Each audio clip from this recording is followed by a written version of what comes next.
Saludos, ¿qué tal? Bienvenidos a la ciudad de Miami y a esta estación de radio que puedes conectarte a través de nuestra aplicación de Euforia.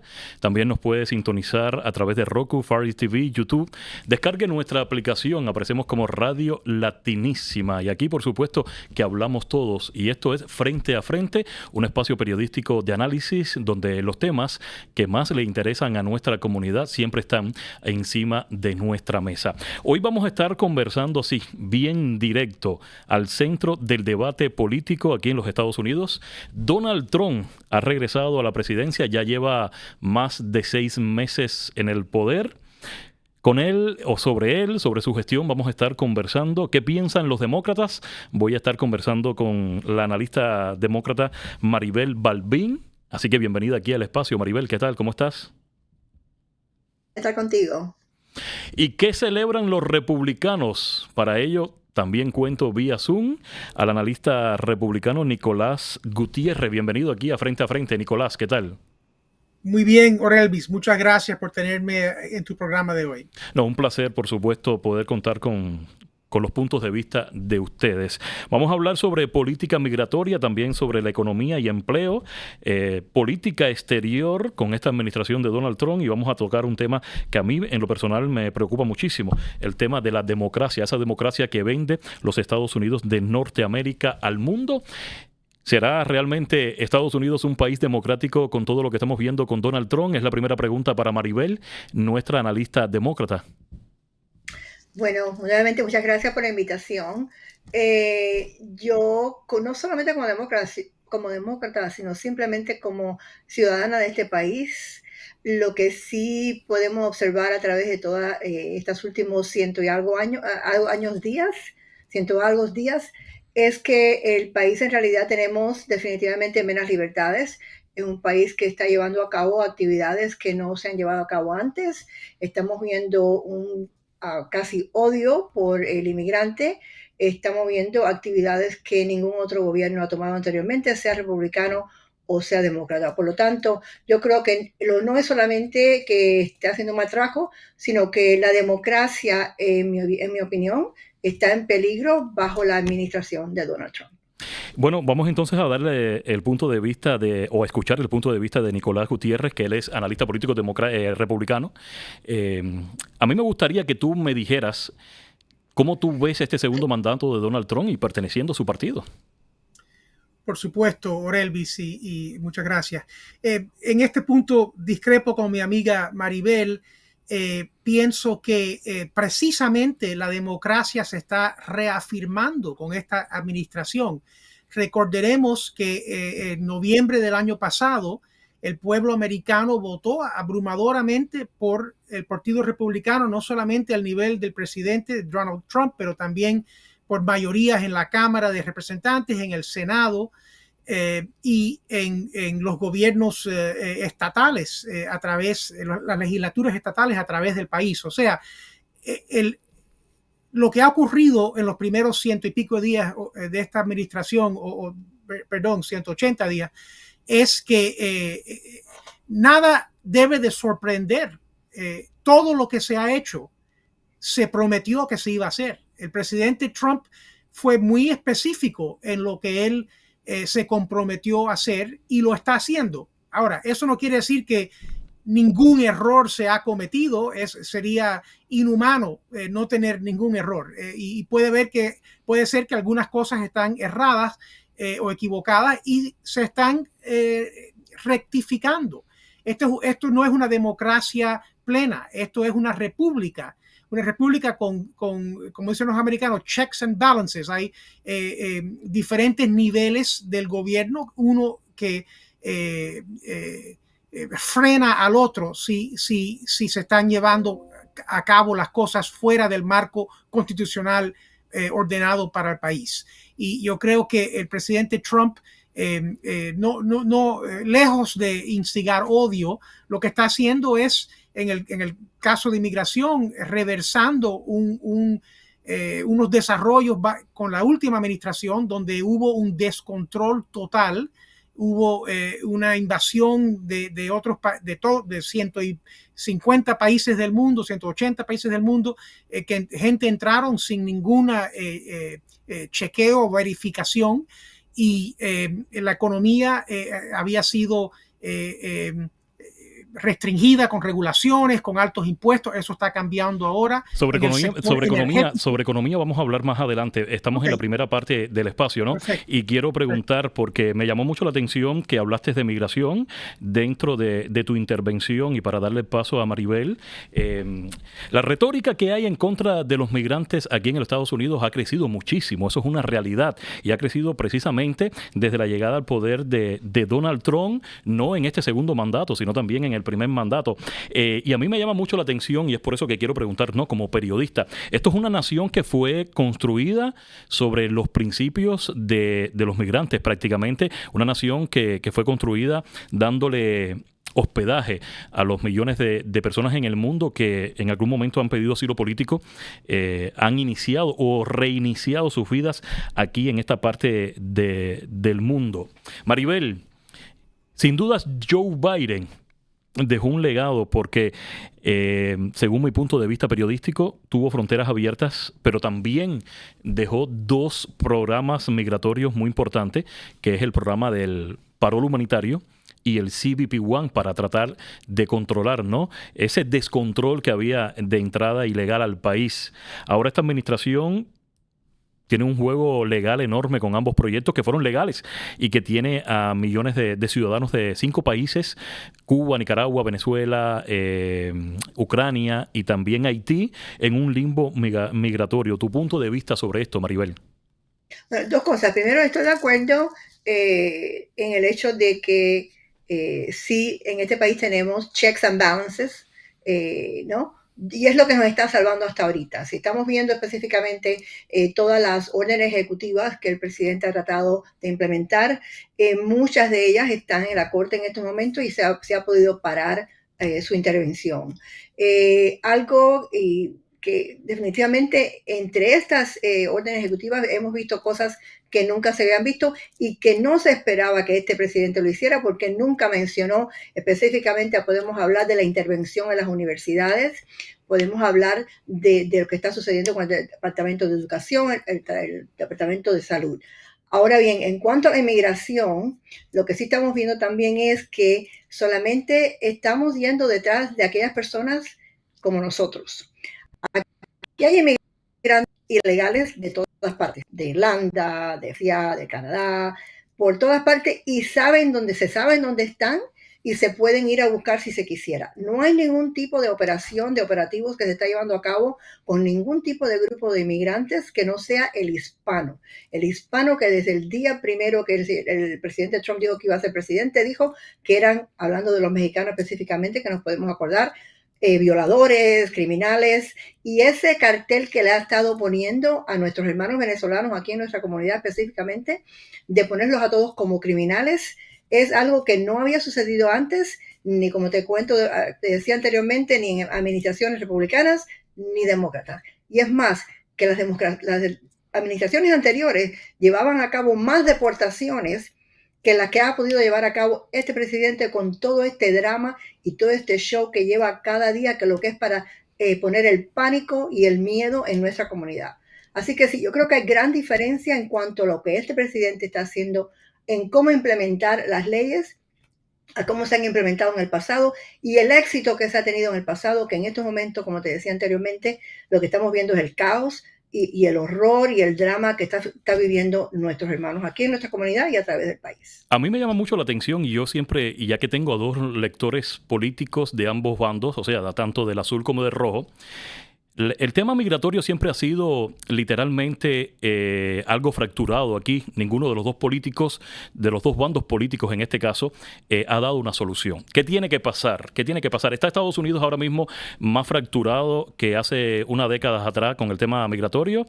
¿O qué tiene que pasar? ¿Vendrá realmente lo que siempre han soñado los migrantes, que es una reforma migratoria? ¿Qué tiene que pasar dentro del Congreso, dentro de los demócratas o también dentro de la parte republicana para lograr ya de resolver este problema de décadas? Orelvis, si te puedo rapidito, bien rapidito. Teníamos una solución bajo el presidente Biden y un proyecto de ley que simplemente Trump le dijo a los republicanos, no lo pongan en la mesa, no me conviene para esta elección. Porque algo que siempre ha sido muy efectivo para el Partido Republicano es el tema de la inmigración. Muy bueno, muy efectivo, como lo estamos viendo hoy día. La aprobación mayor que tiene el presidente Trump en estos momentos es con el tema de la inmigración. Te escucho, republicano. Sí, no. Bueno, ese proyecto de ley de verdad no era un esfuerzo serio de resolver el problema y yo creo que el presidente hizo bien en torpedearlo. Ahora, estamos hablando de la inmigración ilegal en contra de la migración legal. O sea, para mí es una ofensa a todos los que han transcurrido canales legales, incluyendo y principalmente hablando de los propios hispanos. Sí, pero no lo entiendo.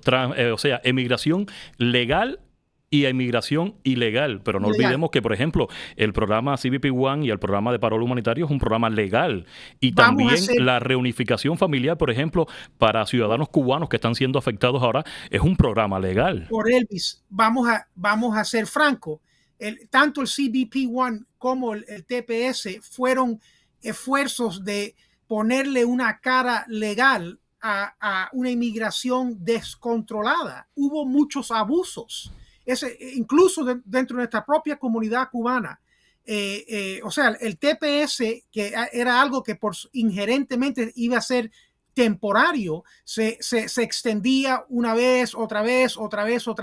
Los cubanos que venían supuestamente como refugiados políticos bajo la ley de ajuste cubano, en pocos meses volvían a Cuba llevando cosas allá y yendo y viniendo. O sea, todos estos abusos han causado que el péndulo ha girado para el otro lado. Y cuando tú preguntas qué tenía que pasar, lo primero que tenía que pasar es que había que cerrar la frontera. La frontera estaba totalmente descontrolada. Entraron en 10 millones, 15 millones, no se sabe cuántos ilegales en los últimos años. Bajo la administración de Biden, los números nunca habían sido tan altos.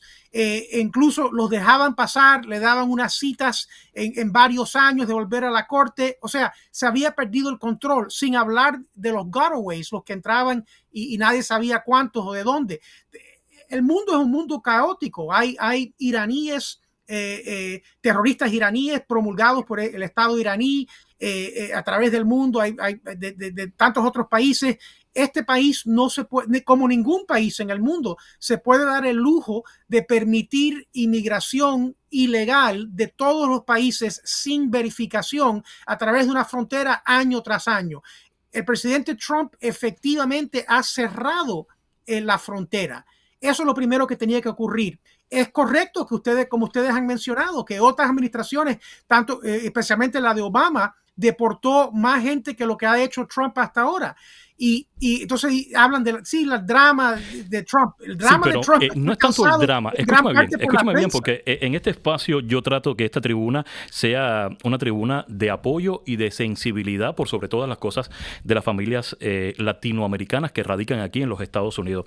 Siempre los republicanos que yo he tenido de mis espacios siempre me dicen, sí, pero es que Obama, que es demócrata, deportó a más personas que lo que ha deportado Donald Trump. Es cierto, los números están. Ahora, la manera inhumana que estamos viendo de estas deportaciones que están ocurriendo, mi punto de vista muy personal, creo que se le está yendo la mano al Partido Republicano. Discrepo con eso. O sea, yo en gran parte la prensa ha tratado de caracterizar esa narrativa. No creo que es cierto. Si ha habido más operaciones contra grupos hispanos es porque ha habido grupos criminales de Venezuela, de El Salvador, de Centroamérica, de otros países. Ha habido muchos crímenes cometidos mayormente contra hispanos en este país, que son ciudadanos o residentes legales, por estos elementos criminales que han venido en muchos casos, como en el caso de Venezuela, con el beneplácito de un régimen hostil a los Estados Unidos. Yo creo que lo más importante que puede hacer los Estados Unidos es ayudar a eliminar las causas de las inmigraciones masivas de Latinoamérica, que en gran parte son causados, vamos a ser honestos, por el comunismo, la exportación de la revolución cubana a Centroamérica y a Venezuela.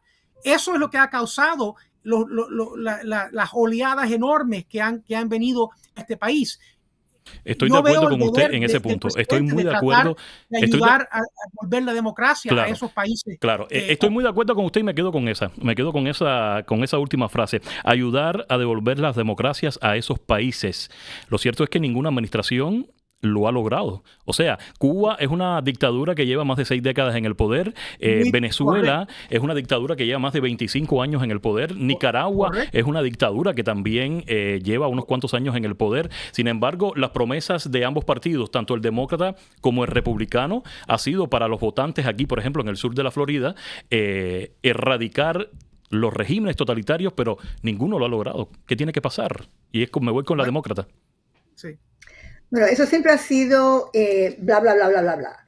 Y la razón por la que tenemos tantas personas inscritas como republicanos en nuestra comunidad, específicamente porque el Partido Republicano es experto en cómo vender ese mensaje de que, primero que todo, todos los demócratas son socialistas, el partido completo, toda la actividad, todo lo que se lleva a cabo, y el miedo constante que se pone de que nos vamos a traer el socialismo, los demócratas van a traer el socialismo aquí, y ese mensaje ha sido muy efectivo en el Partido Republicano, desafortunadamente, específicamente para mi comunidad.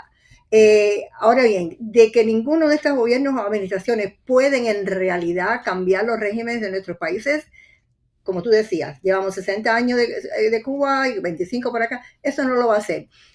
Para muchas personas que son un poco escépticos, simplemente que a nadie le interesa nuestros países. Si le interesaran, todos serían demócratas en estos momentos. Por lo tanto, yo creo que es un poco interés en realidad, de como tú decías, sea demócrata o republicana la administración, su meta no es traer democracia a nuestros países. Su meta es manejar este país de la mejor forma posible. Y nosotros como inmigrantes, entonces tenemos que ser parte de eso y ver cómo nosotros podemos en realidad ver cómo podemos hacer algún tipo de efecto en nuestros países. Pero no ha sido su trabajo, Orelvis, ni lo va a hacer, yo creo, en el futuro, de que ninguna de nuestras administraciones va a cambiar el régimen de ninguno de nuestros países. A mí me llama mucho la atención, y hablando de regímenes totalitarios, siempre o sea, yo creo que uno de los peores errores, por llamarlo o citarlo de alguna manera, según mi punto de vista, que hizo la administración de Barack Obama fue el acercamiento que tuvo con el régimen de Cuba. Realmente no sé qué buscaba y me gustaría escuchar su punto de vista, Maribel, usted que es demócrata, ¿qué escuchaba en ese momento, o sea, qué buscaba en ese momento los demócratas con ese acercamiento a La Habana? Bueno, hay muchas opiniones acerca de eso, obviamente, y yo creo que los gobiernos demócratas han tenido más afinidad en cuanto a tener conversaciones. Porque lo que hemos visto también es que con el bloqueo total y el aislamiento total, no hemos llegado a nada. Si existe quizá una posibilidad con un tipo de acercamiento, un tipo de conversaciones, donde podemos estar dentro de la isla, que es lo que se estaba tratando de hacer, donde hubo tanta ampliación de lo que era la meta de la embajada en Cuba en aquel momento. Yo participé de lecturas por vía Zoom a diferentes grupos en Cuba. Yo trabajé con un grupo de mujeres que tenían bibliotecas en Cuba. Todas esas cosas se hicieron posibles, donde era una conversación y un acercamiento, donde podían hacer preguntas y podían saber de cosas que no tienen la posibilidad de leer o oír. En estos momentos sí por la internet, en aquel momento era más difícil. Pero yo creo que lo que se busca siempre es ver cómo se conecta con el pueblo, con las personas en el país, no con el gobierno. Y es lo que sí, yo personalmente fui parte de ese tipo de conversaciones con muchos grupos de mujeres específicamente, pero se buscaba simplemente ese acercamiento con el pueblo, no necesariamente con el gobierno. Pero lamentablemente hay que reconocer que en Cuba hay una dictadura y que todos los canales correspondientes de cualquier gobierno extranjero para empoderar al pueblo cubano, ojo con esto, todos pasan por las manos de ese sistema totalitario. Por ejemplo, cuando hablamos de economía, que si queremos empoderar a la sociedad civil cubana en la parte económica, si tú envías dinero desde los Estados Unidos o de cualquier país del mundo hacia La Habana, siempre ese dinero va a pasar por las manos de Gaesa. Gaesa es un conglomerado militar que reprime al pueblo cubano porque viene desde la cúpula hasta lo más pequeño. Ahora bien, tenemos a un secretario de Estado, el primero, latino y cubano. ¿Puede haber un cambio de política hacia Cuba? O sea, más fuerte las medidas o lo que quiera salir de la Casa Blanca hacia Cuba, mirando que tenemos a Marco Rubio como secretario de Estado de los Estados Unidos de América?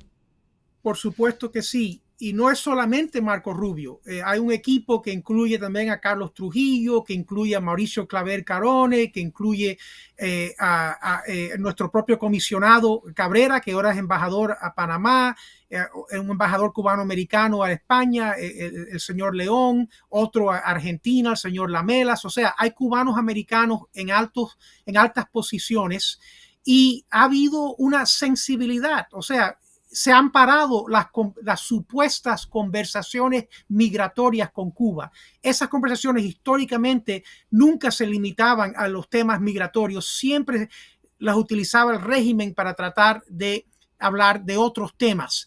Cuba no merece el reconocimiento de este país como un actor serio o un actor benéfico en la región. Nunca lo ha hecho. Se ha robado la ayuda humanitaria que se le ha enviado después de los huracanes, etcétera, etcétera. Yo felicito a Maribel por tener contacto con grupos civiles dentro de Cuba. Yo también he trabajado con grupos civiles dentro de Cuba a través de las décadas.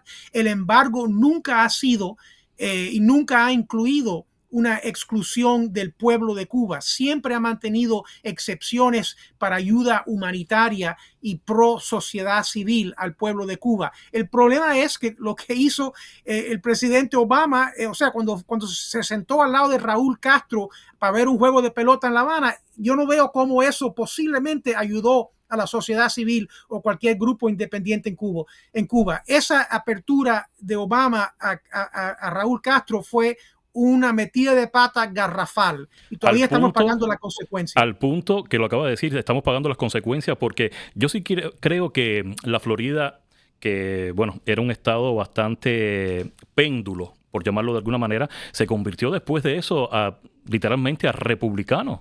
Los demócratas han perdido muchísimo poder aquí en la Florida y lo vimos en estas elecciones pasadas de noviembre del 2024.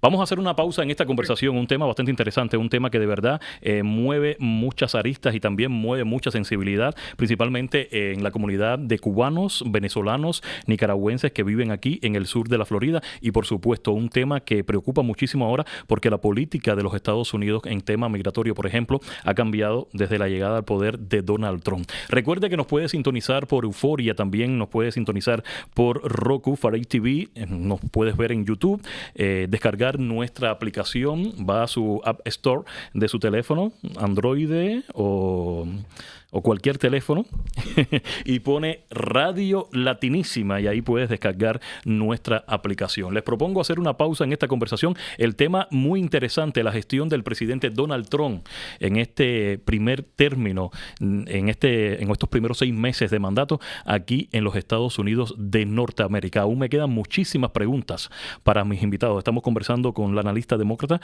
Maribel Balbín y con el analista republicano Nicolás Gutiérrez. Mantén la sintonía que enseguida regresamos.